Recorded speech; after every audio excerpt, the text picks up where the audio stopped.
अब धर्मेंद्र प्रधान का इस्तीफा नहीं चाहिए हमें, नहीं अब मोदी जी का चाहिए, इम्पॉसिबल नहीं है वो सेवक है। हमारी मांगों क्यों नहीं रहे हैं? लोकतंत्र में संवाद होता है, विवाद नहीं। पहले इस्तीफा हुआ, ये ऐसे नहीं। हम पहले भी धोखा खा चुके हैं। ये संदेश सोनम वांगचुक जी ने हॉस्पिटल से भेजा है। कोई देश के राजा नहीं है, आपके दादा लाई नहीं है, आप इस संभालने में नाकाम हो। यहाँ से स्टार्ट होकर के पूरे देश में होगा ये आंदोलन। पूरे दुनिया में भारत की थू हो रही है, क्योंकि जो डेमोक्रेसी बोल रहे हैं ना, इससे बढ़िया तो अंग्रेज थे। भगत सिंह जब गुलाम थे उस टाइम, तो भगत सिंह जी की बेसिक चीज थी किताब पढ़ने का अधिकार। ये वही युवा है जो आपके कहने पर ताली थाली बजाया था। याद रखिए, आपका बैंड बजाने के लिए भी यही युवा आएगा। यहाँ पे पढ़ने आए थे हम लोग, पढ़ने के बाद यहाँ मजदूर बन के रह गए कंपनियों में, नोएडा में 12-12 हजार रुपए में। यूथ अब कहीं ना कहीं जाग चुका है, ये कहना बिल्कुल भी गलत नहीं होगा। नमस्कार, इस वक्त आप देख रहे हैं नवभारत टाइम्स और आपके साथ मैं हूं लक्षिता अरोड़ा। आज मैं मौजूद हूं दिल्ली के जंतर मंतर इलाके पे। यहाँ पर हम बातचीत करने वाले हैं। सीजेपी का प्रोटेस्ट जो लगातार इतने दिनों से चल रहा है उस पर जुड़ने वाले हैं, लोगों से बातचीत करने वाले हैं, और साथ ही कल जो सोनम वांगचुक जी के साथ हुआ वो कितना गलत है, और साथ ही इसके अलावा अभिजीत दिपके ने भी जो हंगर स्ट्राइक ले ली है उस पर भी बातचीत कर लेंगे, और साथ ही कल जो पार्लियामेंट में मार्च निकलने वाला है उसमें कितने लोग जुड़ने वाले हैं। आइए फिर आपको दिखाते हैं खबर। आप यहाँ पे कितने दिन से जुड़े हुए हो? मैम जब से ये आंदोलन हो रहा है, देखो मैं लगातार तो नहीं, मगर जब भी लगातार आया हूँ, हर बार यहाँ पे आया हूँ मैं, सुबह शाम जब भी हाजिर थे, जब भी लगातार रहा हूँ। मगर सबसे पहले धन्यवाद दूंगा आप लोगों का कि अब आप लोग हमारी आवाज़ बनने हो। देखो यहाँ पे हम 1 महीने से ऊपर होने वाला सोनम वांगचुक जी को, मगर धीरे धीरे मोदी सरकार ने सोचा नहीं था कि ये आंदोलन जन आंदोलन में तब्दील हो जाएगा, मगर आपके माध्यम से ये आवाज़ धीरे जन लोग तक पहुँच रही है। सिर्फ इतनी मांग है मोदी जी से, धर्मेंद्र प्रधान का इस्तीफा, मगर अब मांग चेंज हो चुकी है। हमारे जो सीजीपी के लीडर हैं उनका आदेश है, उनका हुक्म है सरकार मोदी जी को कि आप अपना इस्तीफा दो। वो इस देश के राजा नहीं है, उस देश के जन सेवक हैं। उन्होंने खुद कहा था आप देश की कुछ संभाल नहीं पा रहे हो, आप स्वास्थ्य आपने संभाला, शिक्षा आपने संभाल लिया, पर्यावरण आपने संभाला, तो आप किसने वहाँ बैठे कुर्सी पे? कुर्सी आपके दादा लाई नहीं है। आप इस संभालने में नाकाम हो तो रिक्वेस्ट है मोदी जी आपसे, आप इस्तीफा दीजिए, अपने पूरे कैबिनेट के साथ दीजिए, आप पे नहीं समझ रहा है। और दूसरी सबसे बड़ी मांग ये है कि ये जो लगातार आंदोलन जन आंदोलन बनना है, कल 20 तारीख का दिन होगा। मोदी जी अब भी यहाँ पे टाइम है, अब भी यहाँ पे 24 घंटे के अंदर टाइम है, 24 घंटे भी कम बचे हैं। 9 बजे कल यहाँ से जन सैलाब जाएगा संसद, उसमें हमारे सभी जितने भी देश से पूरे देश में होगा। ये यहाँ से स्टार्ट होगा, यहाँ से स्टार्ट होकर के पूरे देश में होगा ये आंदोलन। ये मोदी जी को समझ लेना चाहिए, ये युवा वही युवा है जो 2014 से इनको जिताता हुआ आ रहा है। ये युवा देश, ये हमारा देश युवा देश है, और ये एजुकेटेड हैं यहाँ पर सभी लोग। तो मोदी जी को ये समझना चाहिए कि ये युवा वही युवा है जो हर बार आपको सरकार में ला रहा है, हर सरकार बना रहा है। अब एक बात बताइए, छोटा सा बच्चा घर में बैठा हुआ ये देख रहा है कि वहाँ पर इतने सारे लोग जा रहे हैं, वो क्यों जा रहे हैं, वो क्वेश्चन कर रहा है घर में कि मम्मी पापा ये क्या हो रहा है, ये लोग क्यों आ रहे हैं। तो ये मोदी जी को समझना चाहिए कि ये आपके ही बच्चे हैं। जब आपने बोला था ना कि मैं जन सेवक हूँ और ये सारी जनता जो है इनका मैं सेवक हूँ, मैं यहाँ सेवा करने आया हूँ, तो उन्होंने सर मैम 50 दिन टाइम मांगा था, मुझे आप 50 दिन देना। अगर मैं आपके जो ये वादा कर रहा हूँ पूरे ना हो पाए तो मैं जिस चौराहे बोलोगे उस चौराहे पर मारना। वो उनके सप्ताह मैम, उनके सप्ताह। मगर जो डेमोक्रेसी है भारत की सबसे बड़ी डेमोक्रेसी है, मगर आज हमें बोलते हुए शर्मिंदा हो रही है। ये गोदी मीडिया तो नहीं दिखा रहा है, भारत में आज पूरे दुनिया में भारत की थू हो रही है, क्योंकि जो डेमोक्रेसी बोल रहे हैं ना, कल जो मोदी जी ने काम कराया ना, मोदी सरकार ने, सोनम वांगचुक को 20 दिन से हड़ताल पे थे, उनको जबरदस्ती जबरन उठा के लेके गए। क्यों ले गए? क्योंकि आंदोलन को कुचलना चाहते हैं। ये उन्होंने मोदी जी समझा दूं, ये कील मारी, लास्ट उन्होंने लास्ट हथौड़ा मारा है। कल मोदी जी का इसका हिसाब दे रखा है 20 तारीख को। तो इससे बढ़िया तो अंग्रेज थे। भगत सिंह जब गुलाम थे उस टाइम, तो भगत सिंह जी की बेसिक चीज थी किताब पढ़ने का अधिकार, उनको वो दिया था। इंदिरा गांधी ने, सोनम वांगचुक के पिताजी थे, उन्होंने 1984 में 82-83 में उन्होंने आंदोलन किया था अनुसूचित जनजाति में, केंद्र सरकार में, लद्दाख में। हमारी इंदिरा गांधी जी भी उनके 4 दिन बाद ही अपना पानी आकर खुलवाया था। 21 दिन का हड़ताल हमारे महात्मा गांधी ने किया था। गुलामी थे उस टाइम, महात्मा गुलाम था, अंग्रेजों ने आकर उनकी हालचाल पूछते थे, उनका खुलवाया था। और सुनिए दूसरी बात मैम, ये संदेश सोनम वांगचुक जी ने हॉस्पिटल से भेजा है कि मैं चाहे हॉस्पिटल में हूँ, आपको जो ये आंदोलन है ऐसी बरकरार बना के रखना है।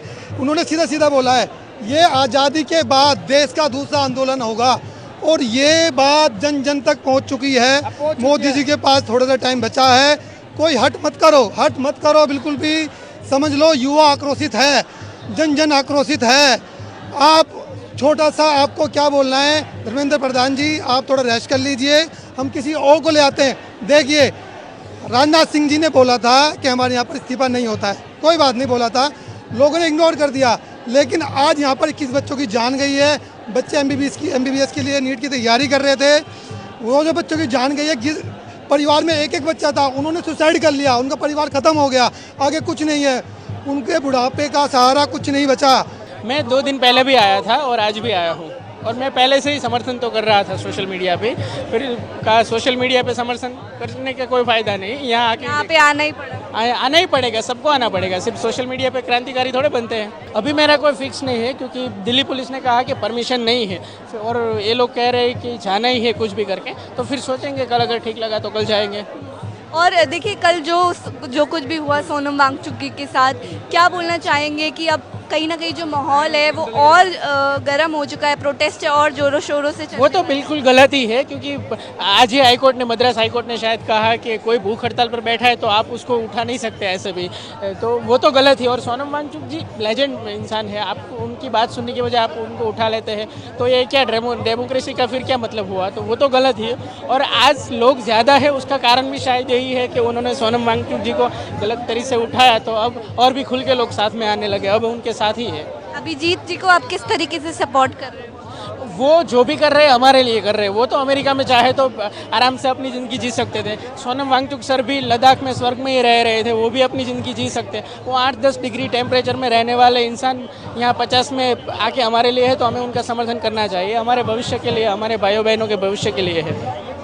कोई भी राजनीतिक पार्टी के आप समर्थक हो सकते हैं, पर ये राजनीति से परे है, ये स्टूडेंट की बात है, तो उनके लिए समर्थन तो होना ही चाहिए।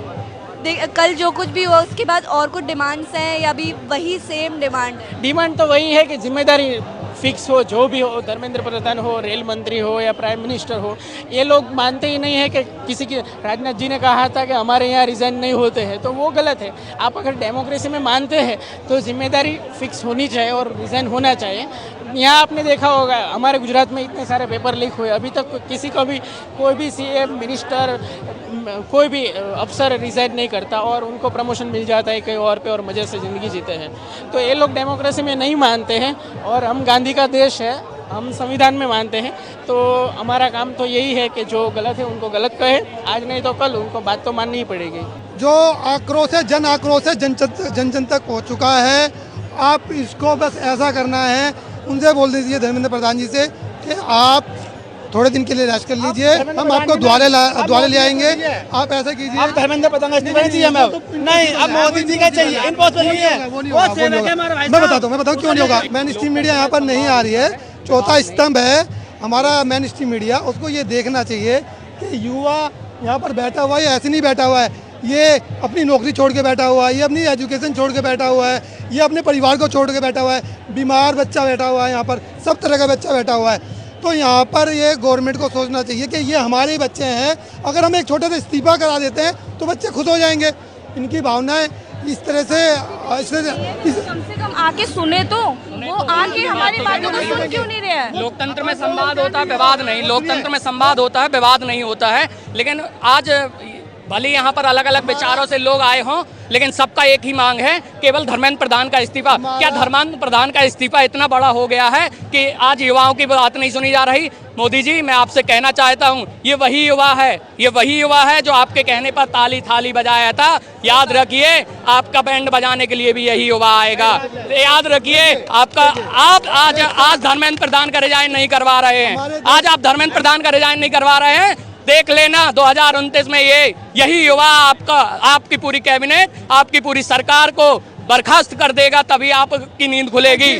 साथ मैम कल 20 तारीख है, जन सैलाब है, ये 1.5 लाख से ज्यादा लोग, कम से कम 1.5 लाख से ज्यादा लोग कल आ रहे हैं। तो संसद घिरा हुआ है कल संसद का पहला सत्र है, संसद का क्या है? संसद भारत का मंदिर है, संसद भारत का मंदिर है। उस मंदिर के अंदर अन्याय नहीं होएगा, उस मंदिर के अंदर जन सेवा सुनी जाएगी। उसके अंदर मंदिर के हमारे देश की सरकार है, अब से पहले जो हमारे देश का सबसे बड़ा दुश्मन पाकिस्तान है, उससे भी संवाद किया है। हमारे मोदी जी गए हैं, बिना बताए गए हैं पाकिस्तान, उनसे भी संवाद किया है। ये तो आपके बच्चे हैं, इनसे संवाद क्यों नहीं हो सकता? एक छोटा सा संवाद कीजिए, भेजिए अपने किसी मिनिस्टर को और अपनी हट हटाइए, यहाँ पर आके बोलिए कि हाँ प्रधानमंत्री जी का संदेश है, आप क्या नाम यहाँ से हट जाइए, हम इसमें कुछ निकालते हैं। तो कम से कम भेजिए तो सही, संवाद कीजिए तो सही। पहले इस्तीफा होगा, ये ऐसे नहीं। हम पहले भी धोखा खा चुके हैं, पहले इस्तीफा होगा फिर हम एक्शन लेंगे, जब ही हटेंगे हम नहीं। प्रधानमंत्री जी कहते हैं, खुद अपने प्रधानमंत्री ने कई बार अपने भाषणों में कहा है कि हम 2047 तक इस देश को विकसित बनाएंगे। इस तरह आप विकसित बनाएंगे लोगों को, जो बच्चे हैं देश का भविष्य है, जो तकनीक विकसित करेंगे, जो रिसर्च करेंगे, जो लड़के इस देश को आगे ले जाएंगे, उनको प्रोडक्शन की फैक्ट्रियों में 10-10, 12-12 हज़ार रुपए में सड़ाया जा रहा है। बीटेक, MBBS इंजीनियर लोग जैसे यहाँ पे पढ़ने आए थे हम लोग, पढ़ने के बाद यहाँ मजदूर बन के रह गए कंपनियों में, नोएडा में 12-12 हज़ार रुपए में। सही बात है, बिल्कुल सही बात है। ये देश का भविष्य यहाँ भाई साहब धूप में खड़ा हुआ है। बल्कि चाइना ने हमसे बाद में आज़ादी ली है, उसके बाद भी वो दुनिया की सबसे बड़ी सुपर सेमीकंडक्टर में, आर्टिफिशियल इंटेलिजेंस में, हर चीज में, प्रोडक्शन में, हमारे गणेश जी, हमारे देवताओं का, हर चीज की मूर्तियों का, किसी भी चीज में हो, सेमी कंडक्टर में हो या रेयर अर्थ मिनरल्स में हो, AI की 7 बड़ी कंपनियां अमेरिका की हैं। ये चीज क्यों हुई? क्योंकि उन्होंने अपने बच्चों को धर्म जाति जैसे विवादों में फंसा के नहीं रखा है। उन्होंने इसे मंदिर मस्जिद में बांट के रख दिया। क्या हम अपने घर में देवी देवताओं की पूजा नहीं करते हैं? हम अपने घर में युवा, हमारा निजी अधिकार है, हम निजी तरीके से अपने देवताओं की पूजा करते हैं। लेकिन अगर बात एजुकेशन की आएगी, इस देश के विकास की आएगी, तो हम सड़कों पर भी उतरेंगे। और आपने झूठा वादा किया। आपसे अच्छे तो भाजपा के ही एक प्रसिद्ध नेता अटल बिहारी वाजपेयी थे। वो खुद कहते थे कि हम नेहरू से हमारे मतभेद हो सकते हैं, लेकिन मनभेद नहीं हो सकते कभी। तुम विपक्ष से बात नहीं करना चाहते हो, छात्रों से बात नहीं करना चाहते हो, बेरोजगारों से बात नहीं करना चाहते हो, तो इस तरह आप अपने देश के भविष्य का निर्माण 2047 में विकसित कैसे बनाएंगे? आप जनता को बेवकूफ बनाने का काम कर रहे हैं और कुछ नहीं कर रहे हैं।